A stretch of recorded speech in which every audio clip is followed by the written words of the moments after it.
The chains were cold, colder than the rough plank floor, colder than the winter wind that hissed through the cracks in the cabin walls. Mira Boone lay in the biting dark, her wrists rubbed raw and bloody, her breath a faint ghost in the freezing air.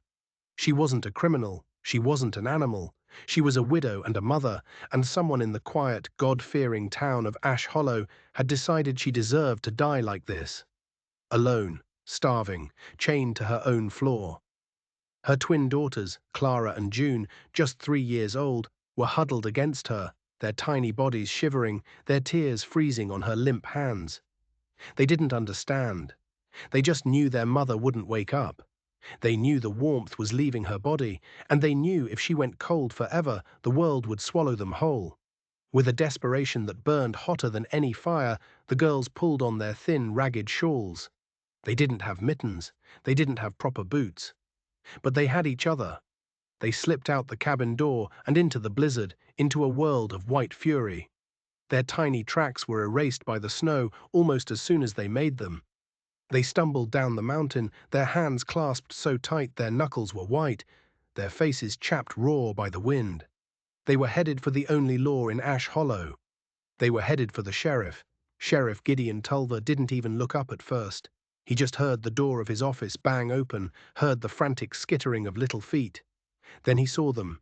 Two little girls, pale as spirits, covered in snow, their eyes wide with a terror he hadn't seen in years. "Mom's dying," Clara cried, the words spilling out between panicked sobs. "She's chained up. She's so cold and she won't wake up."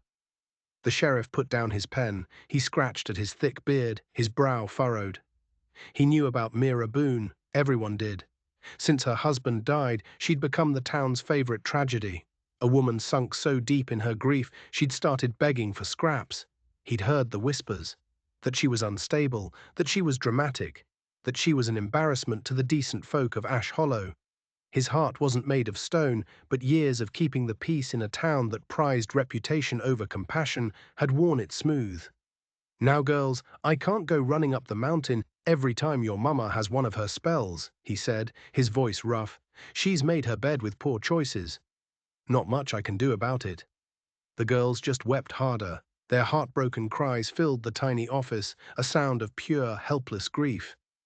The sheriff shifted in his chair. He looked away. He wasn't going to help. He was going to let her die. Their pleas would have faded into nothing. Mira would have frozen to death on that floor. But there was someone else listening that day. Not in the sheriff's office, but up on the mountain, in a cabin even more isolated than Mira's. William Ashford split logs with a steady, rhythmic swing. Chop, stack, chop, stack. The motion numbed his mind, kept the memories at bay. He had chosen this silence, this solitude, years ago after his own wife had been taken by a fever. The town's empty words of comfort had felt like stones thrown at him, so he'd walked away from all of it. He built a wall of silence around his heart and lived behind it, with grief as his only companion. He wanted nothing from the world, and he wanted the world to ask nothing of him. But he couldn't ignore the sound that cut through the wind. A thin, desperate wail, the sound of children crying. He stopped, his axe buried in a log. He listened. It wasn't the wind. It was real. He saw them then, two tiny figures stumbling up the path to his cabin, the last stop on the mountain. They were the girls from the Boone place. Turned away by the law, they had wandered in the wrong direction, deeper into the storm, drawn by the faint light from his window. Their tiny voices, shaking with cold and fear, shattered the quiet world he had so carefully built.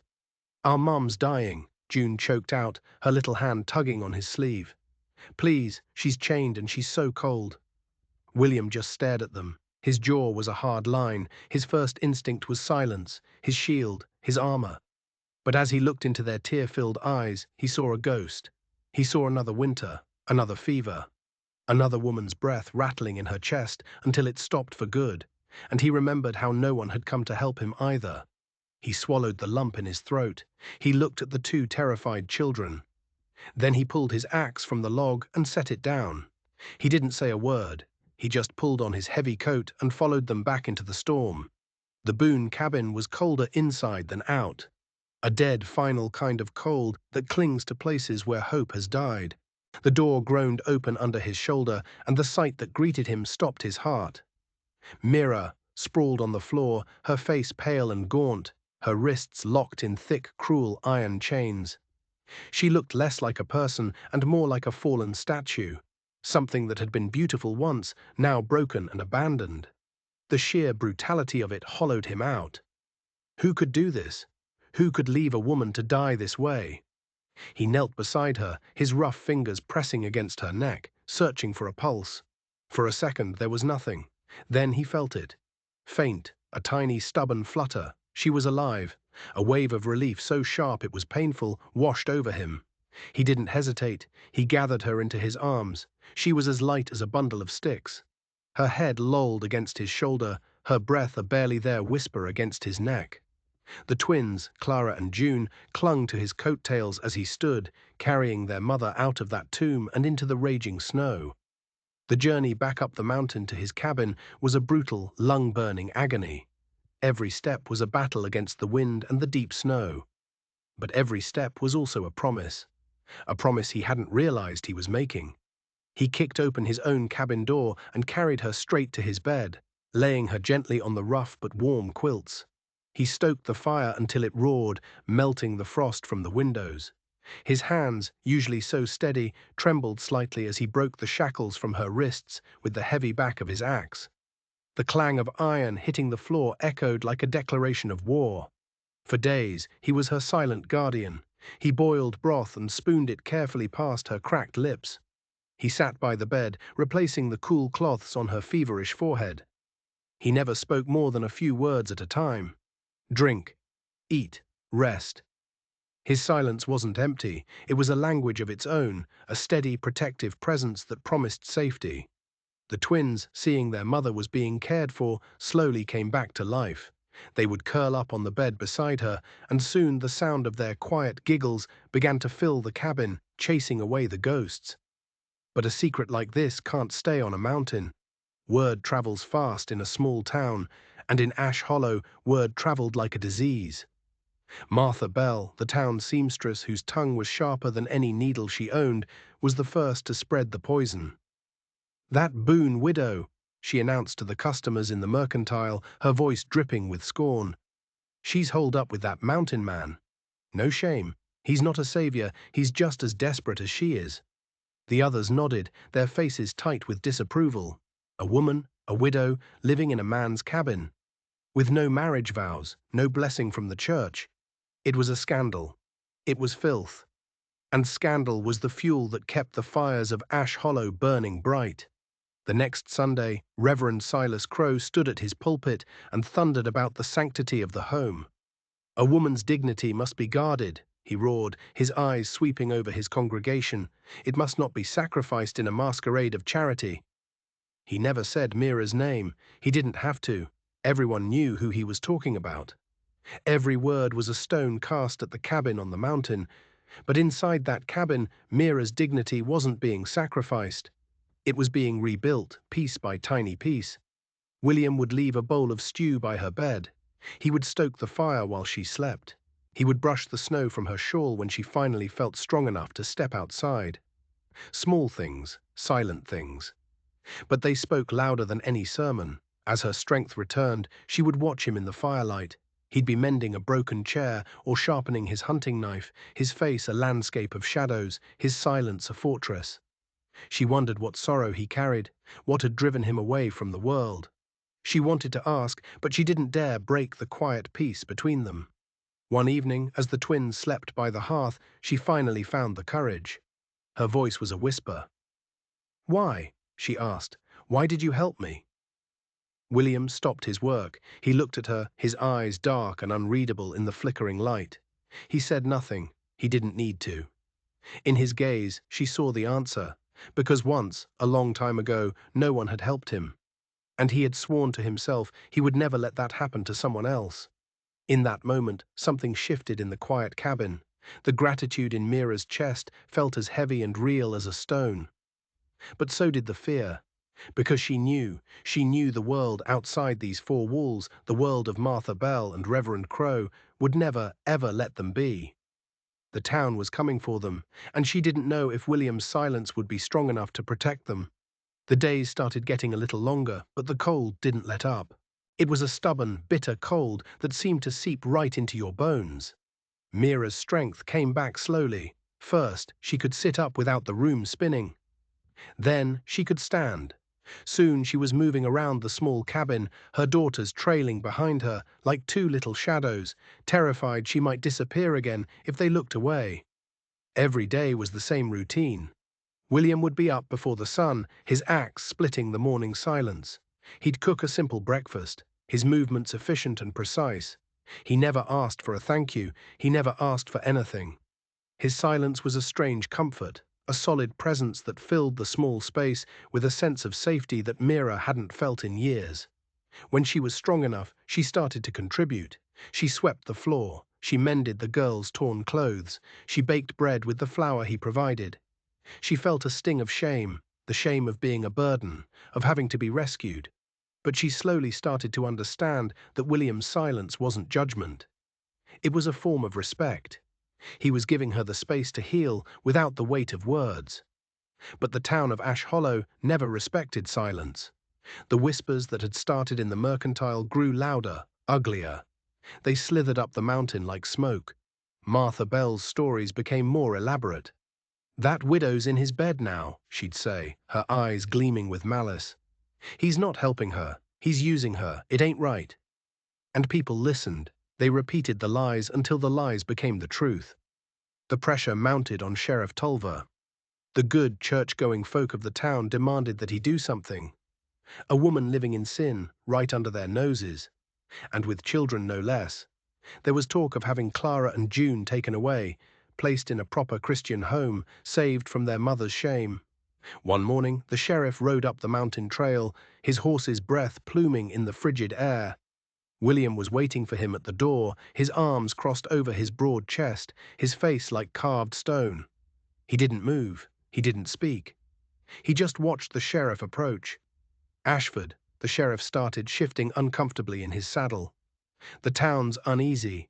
This arrangement, it's not fit. People are saying the children should be placed somewhere else." Before William could answer, the cabin door opened and Mira stepped out. Her hands were trembling, but her eyes were blazing. "These are my children," she said, her voice shaking but clear. "You will not take them from me. I would rather be back in those chains, left to die, than lose my daughters." The sheriff looked from her defiant face to William's immovable silence. He was a man caught in the middle, and he knew it. He waited for William to say something, to threaten him, to argue, but the mountain man just stood there, a silent, unbreachable wall. In the end, it was the sheriff who broke. He tugged on his horse's reins, turned around, and rode back down the mountain without another word. He was unsettled, but for now he was unwilling to force the issue. Mira watched him go, her body trembling with adrenaline and fear. As the door closed behind her, the silence in the cabin felt different. It was heavy, charged. Then William crossed the room. He reached out a hand, not to her face, not to her arm, but just laid it for a second on her shoulder. The touch was brief, almost clumsy. But in that one simple gesture, he said more than any man had ever said to her. He said, "I am here. I will not let them harm you." It was a promise. And as the weeks turned into a month, their bond grew stronger, woven not from words, but from silent actions. William taught the twins how to whittle small birds out of scraps of wood. Mira found herself instinctively brushing the snow from his coat when he came in from the cold. A quiet understanding grew between them, a trust that didn't need a name. But the town was not finished with them. The whispers became a roar. The sermons from Reverend Crowe's pulpit became more direct, more venomous. He spoke of sin, of shame, of a darkness that had taken root on their mountain. Then one night the sky glowed red. Mira's old cabin, the one she had been chained in, was on fire. Flames licked high into the night, a pillar of orange against the dark pines. She knew with a sickening certainty that it was no accident. The town hadn't lit the match themselves, maybe, but their hateful words had. Their judgment had sparked the flame. William got her and the girls out of his cabin, away from the smoke that was drifting up the slope. He stood with his arm around her, shielding her from the heat, his body a solid barrier between her and the world. As she watched the last remnants of her old life burn, consumed by the town's hatred, Mira felt a strange mix of terror and freedom. She had lost everything. Again. But for the first time she realized she didn't want any of it back. The past was ash. The next day a summons arrived. The town council demanded their presence. The meeting hall was packed. Every eye was on them, a sea of cold, judgmental faces. Martha Bell was in the front row, a smug smile on her lips. Reverend Crowe stood before the council, his voice booming as he talked about moral decay, about the scandal that had tainted their good town. Sheriff Tulver sat at the head table, his face unreadable, his eyes fixed on his hands. They demanded she answer for her sins. Would she continue to live in this disgraceful arrangement? Would she sacrifice her own daughters' souls for her own selfish wants? Mira felt her legs start to buckle. The weight of all those eyes, all that hate, was crushing her. Then she felt William's hand brush against hers. It was all the strength she needed. And for the first time since she'd met him, William Ashford spoke in front of the town. His voice was rough from disuse, but it cut through the murmuring crowd like a thunderclap. He looked directly at the council, at the reverend, at the whole town. And he said 2 words. They stay. The hall fell into a stunned, absolute silence. No one had heard this man speak in years. His voice was like a thing from a legend, but it was his eyes that held them captive, a silent, burning promise of violence if they dared to challenge him. The Reverend, for the first time, looked uncertain. The council members shuffled their papers, and Martha Bell's smug smile finally vanished. In that moment, Mira and William weren't victims anymore. They weren't a scandal. They were a force. And the town of Ash Hollow had just realized it might have started a war it couldn't win. The town hall meeting didn't end things. It just drew a line in the snow. On one side was William and Mira. On the other, the entire town of Ash Hollow. But William's 2 words had planted a seed of doubt. Some folks started to wonder if maybe they'd been too quick to judge. Maybe Martha Bell's stories were more venom than truth. Maybe Reverend Crowe's righteousness was just a mask for cruelty. But the Reverend wasn't about to lose his grip on the town. He saw William's defiance not as a defense of a woman, but as a challenge to his own power. And he intended to crush it. He started visiting homes, his voice low and conspiratorial, planting new seeds of fear. He spoke of the mountain man, Ashford, a man who had turned his back on God and community, a man who lived in isolation. What secrets was he hiding up there? What darkness did his silence conceal? He reminded them of William's wife, how she had wasted away from a sickness the doctor couldn't name. The Reverend suggested it wasn't a sickness of the body, but of the soul. He hinted that William's grief was unnatural, that perhaps his wife's death was not as simple as it seemed. He was painting William as a monster, a kidnapper who was holding a poor, unstable widow and her children against their will. The town, steeped in superstition and fear of the unknown, started to believe him. They saw William not as a savior, but as a threat. The whispers started again, but this time they weren't about Mira's shame. They were about William's darkness. One afternoon, when William was out checking his trap lines, a small group of men, led by Martha Bell's husband, rode up to the cabin. They had rifles slung over their shoulders. Mira saw them coming, and her blood ran cold. She barred the door and pushed the heaviest furniture against it, her heart hammering against her ribs. The twins cried in a corner, terrified. "Mira Boone," one of the men shouted, "we're here to save you. Open the door." She knew they weren't there to save her. They were there to drag her back to town, to take her children, and to deal with William. She stayed silent, praying he would return. The men started trying to break the door down. The wood splintered under the force of their shoulders. Just as the door was about to give way, a single sharp crack of a rifle echoed from the trees above them. The men froze. They looked up into the woods. William stood there on a ridge, his rifle resting in the crook of his arm, his face grim. He didn't say a word. He just watched them. The silence was more terrifying than any threat. The men looked at each other, then back at the silent figure on the ridge. They knew the stories about the mountain man's skill with a rifle. Slowly, they backed away from the cabin, mounted their horses, and rode away. When William came inside, Mira flew into his arms, sobbing. For the first time, he wrapped his arms around her and held her tight. He had protected her. He had protected her children. But they both knew this was just the beginning. The town wouldn't give up. They had pushed the Reverend too far, and he was going to push back with everything he had. That night, as Mira watched William clean his rifle by the fire, she finally understood the depth of his past pain. He wasn't just protecting her from the town, he was fighting the ghosts of his own past. "Your wife," she whispered, her voice barely audible. "What happened to her?" William stopped his work. He looked into the fire for a long time. When he finally spoke, his voice was thick with a grief that was still raw years later. "Her name was Elspeth," he said. "She was gentle. The winter was hard, and she got sick. A fever. But it wasn't the fever that killed her." He paused, his knuckles white as he gripped the rifle. "It was the whispers, the town. They said she was faking it for attention. Martha Bell started a rumor that she was being punished by God for her vanity. Reverend Crow preached about the sickness of a prideful heart. They turned their backs on her. The doctor stopped coming. No one would bring us food or medicine. They left her to die because they enjoyed their own righteousness more than they valued her life. I buried her myself, right out back." He finally looked at Mira, his eyes burning with a cold fire. "I will not let them do that to you. I will not let them do that to anyone, ever again." And Mira finally understood. This wasn't just about her. This was William's war. A war against the cruelty of a town that used God as a weapon. And she was standing right in the middle of it. The final confrontation was inevitable. The Reverend, furious that his men had been turned away, called for a town-wide meeting. This time, it wasn't a hearing. It was a trial, and he would be the judge, jury, and executioner.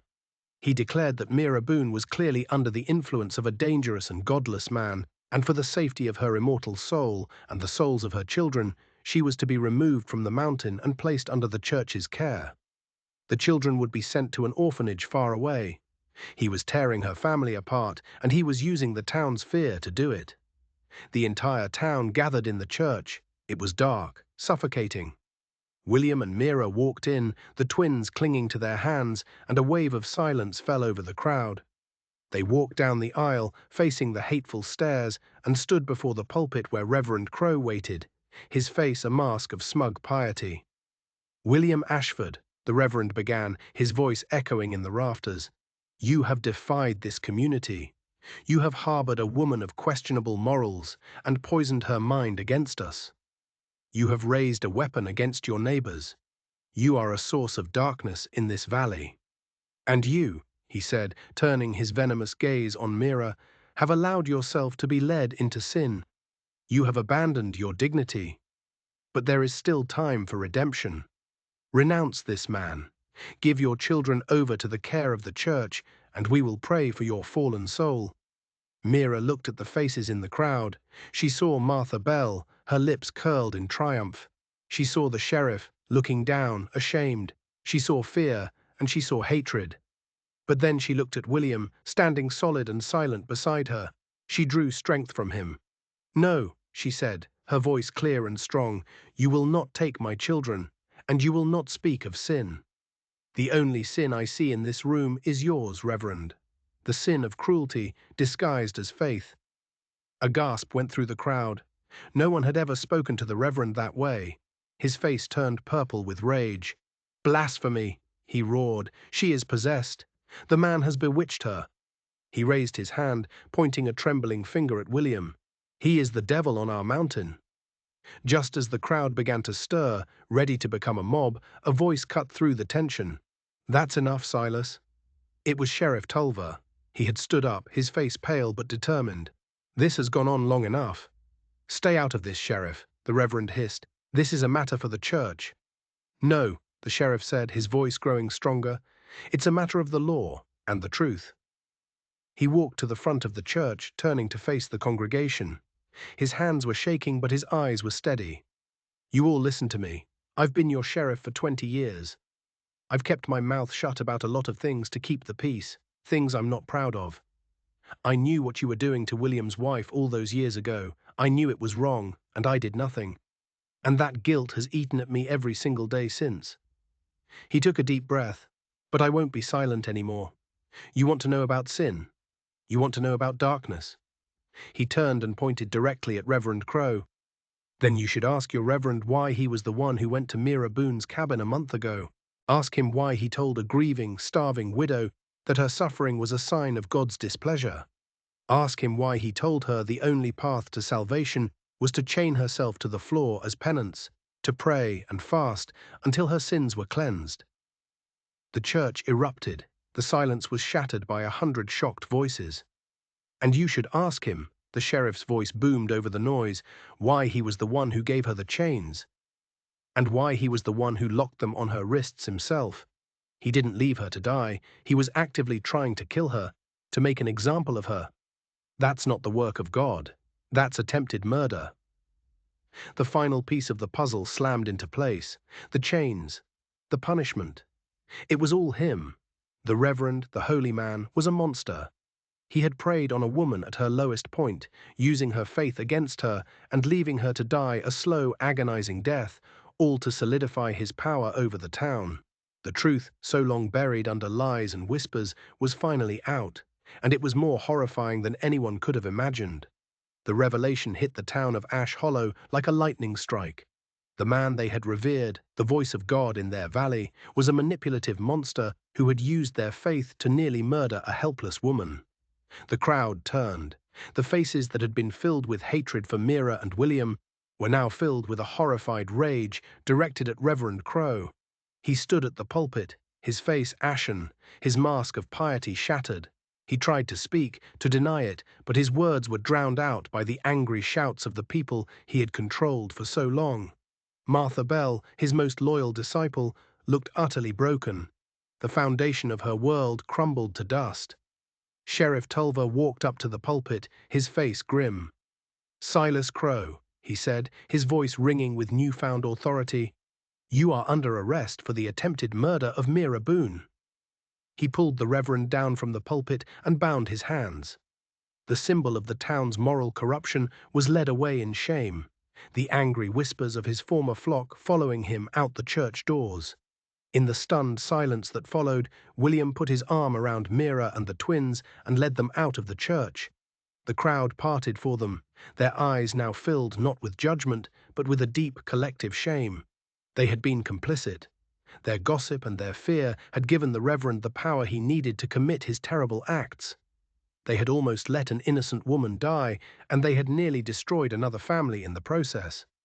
Winter finally broke, the snow melted, the streams began to run, and the first green shoots of spring pushed their way through the dark earth. It felt like the whole valley was taking its first clean breath in years. A week later, William and Mira stood on a high ridge overlooking that valley, the same ridge where he had once stood to defend her. But this time he wasn't holding a rifle. He was holding her hand. Sheriff Tulver, looking more at peace than Mira had ever seen him, performed a simple marriage ceremony. There were no pews, no sermons, no judgmental eyes, just the wide-open sky, the whisper of the wind through the pines, and the happy giggles of Clara and June as they threw handfuls of pine needles like confetti. The cabin on the mountain was no longer a place of solitude and grief. It was a home, filled with the warmth of a fire and the sound of laughter. The silence that had once defined William was now a comfortable quiet, a space of understanding that didn't need words. They had faced down the darkness of Ash Hollow and won. They hadn't done it with sermons or swords, but with a quiet courage and a stubborn refusal to let the hatred of others extinguish their own humanity.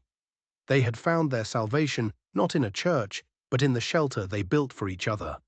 Sometimes the greatest miracles don't come with a thunderclap, but with the quiet, steady act of one person choosing to help another, breaking the chains of cruelty with a simple act of kindness. The story of the silent mountain man and the widow he saved became a legend in that valley, a reminder that courage can be quiet and that true faith is found in compassion, not condemnation.